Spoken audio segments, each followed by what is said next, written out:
Friends, welcome to the my channel. तो आज हम जानेंगे नॉर्थ वेस्ट कॉर्नर की अनबैलेंस्ड प्रॉब्लम को।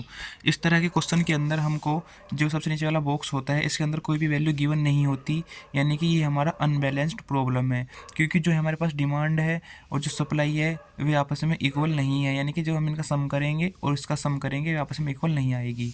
तो इस तरह के क्वेश्चन को सोल्व करने के लिए हम या तो एक डमी कॉलम को ऐड करते हैं साइड में, या फिर एक डमी रो को ऐड करते हैं। तो चलिए वीडियो को शुरू करते हैं।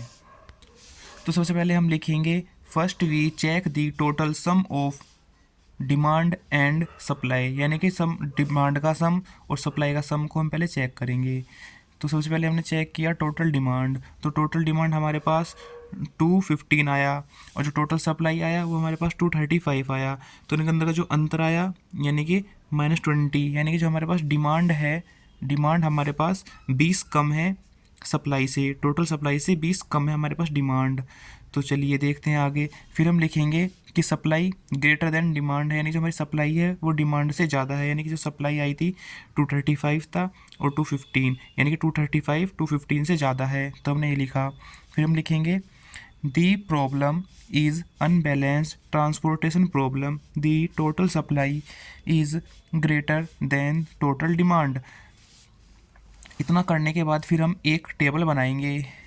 तो टेबल के अंदर क्या बनाएंगे, देखिए सबसे पहले जो हमारे पास क्वेश्चन में गिवन था S1 S2 S3, तो हमने एक कॉलम के अंदर S1 S2 S3 लिखा और ऊपर लिखा D1 D2 D3, यानी कि D1 D2 D3। और यहाँ पे देखिए हमने एक डमी कॉलम को ऐड किया है, डमी कॉलम को ऐड किया है। तो जो भी हम डमी कॉलम को ऐड करते हैं उसके अंदर वैल्यू को हम 0 0 पुट करते हैं, और यहाँ पे सप्लाई वैसा का वैसा आया है। तो हमें ये कैसे पता चलेगा कि हमें डमी रो को ऐड करना है या डमी कॉलम को ऐड करना है। तो इसके लिए एक सिंपल सा यही है कि अगर हमारे पास सप्लाई ज़्यादा होती है, यानी कि ये ज़्यादा वैल्यू होती है सप्लाई, तो हम यानी कि सप्लाई एक कॉलम को ऐड करते हैं। अगर सप्लाई ज़्यादा होती है तो कॉलम ऐड करते हैं, और जो हमारे पास डिमांड ग्रेटर देन, अगर डिमांड ग्रेटर देन आता है सप्लाई से, तो हम एक नीचे रो को ऐड करेंगे। तो इतना करने के बाद अब जब हमने लिखा, यानी कि हम वैल्यू देख कर लिखेंगे 72 102 और 41, 72 102 और 41। ये 20, यानी कि जो हमारे पास डिमांड थी वह सप्लाई से 20 कम था, यानी कि जो हमारे पास देखिए डिमांड आया था 215 था, ये 235 था, यानी कि कितना कम था, 20 कम था। तो हम नीचे हमने 20 लिख दिया डिमांड के सेक्शन में। बस फिर अब को हमें इस ऐसे सोल्व करना जैसे हम बैलेंस्ड प्रॉब्लम को सोल्व किया था पहले की वीडियो में, इसको हम वैसे ही सोल्व करेंगे। तो सबसे पहले हम चेक करेंगे, सबसे पहले आ जाना है हमको नॉर्थ वेस्ट वाले पॉइंट टिब्बे पर, आ गए इस वाले पर हम। फिर हम देखेंगे डिमांड और सप्लाई में से कौन सबसे कम है। तो इसमें सबसे कम 72 है, हम इसके अंदर 72 को डाल देंगे यहाँ पर लिख देंगे हम 72। तो ये हमारे पास 0 हो गया, 0। यहाँ पे 72, यहाँ पे 72 माइनस करेंगे कितना बचा, 4। तो यानी हमारे पास 0 हो गया, यानी कि हम इसको ऐसे पूरे कैंसिल आउट कर देंगे। अब हम चलते हैं नेक्स्ट इधर वाले पे, यानी कि ये 0 हो चुका है कॉलम। अब इस वाले कॉलम पर आते हैं, यहाँ पे 102 है और यहाँ पे 4 है। तो सबसे कम क्या है, 102 और 4 में से 4 कम है, तो हम 4 वाले के सामने यहाँ पे 4 डाल देंगे इसके अंदर। 4 लिख दिया हमने, ये हो गया 0, और इसमें से 4 जाने के बाद बचेगा हमारे पास 98, यानी कि ये वाला भी हमारा कंप्लीट हो गया। यानी कि यहाँ पर 0 हो गया तो हम इस वाले को पूरे कैंसिल आउट कर देंगे। जैसे ये 0 हुआ हमने इसको कैंसिल आउट कर दिया, कॉलम को, इस रो को हमने पूरा कैंसिल आउट कर दिया क्योंकि यहाँ पर 0 हो गया। तो फ्रेंड्स अब हम आएंगे नीचे 82, सप्लाई हमारे पास 82 है, डिमांड यहाँ पे 98 है, तो 82 कम है, तो हम यहाँ पे 82 लिख देंगे इसके सामने, और ये हमारे पास 0 हो गया।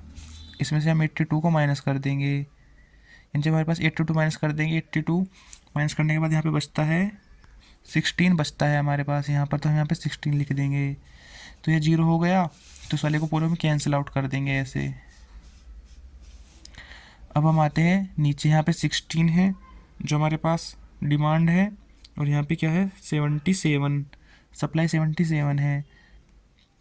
तो 16 कम वैल्यू है हमारे पास, तो हम यहाँ पे 16 डाल देंगे इसके अंदर। ये हमारे पास 0 हो गया। अब हम इधर आते हैं, इधर हमारे पास इसके अंदर से 16 जाने के बाद बचता है 61 बचता है यहाँ पर, तो 61 यहाँ पर लिख लेंगे। अब हमारे पास यहाँ पर आते हैं नेक्स्ट वाले के अंदर, यहाँ पे 41 है और यहाँ पर 61 है, तो इनमें सबसे कम क्या है हमारे पास 41 है, तो यहाँ पे 41 लिख देंगे। यह भी हमारे पास क्या हो गया 0 हो गया, यानी कि यह भी हमारे पास, इसको कैंसिल आउट कर देंगे। अब हम आएंगे इधर नेक्स्ट, इस प्लेस में माइनस करेंगे 41, जो 41 जाएगा हमें बचेगा 20। यहाँ पे 20 है, यहाँ पर भी 20 है, तो इसके अंदर हम 20 डाल देंगे। ये भी हमारा 0, ये भी 0। तो क्वेश्चन हमारे पास सोल्व पूरा हो चुका है। अब हम निकालते हैं इसके अंदर से मिनिमम कॉस्ट। तो मिनिमम कॉस्ट के लिए मैंने क्या बताया था, मिनिमम कॉस्ट बराबर, यानी कि जो हमने बॉक्स इसके अंदर वैल्यू है उन सब की मल्टीप्लाई करके प्लस करना है। 4 × 72 प्लस 24 × 82, 24 × 82 प्लस 16 × 16, यानी कि ये वाला फिर आएगा यहाँ पर। तो देखिए फ्रेंड, हमारे पास ये 8 × 4 रह गया, क्योंकि हमने देखो 4 × 72 लिख दिया, फिर इसके बाद हमने 24 यानी कि ये वाला लिखा, ये वाला छोड़ दिया, तो इस वाले को लिख लेंगे यहाँ पर।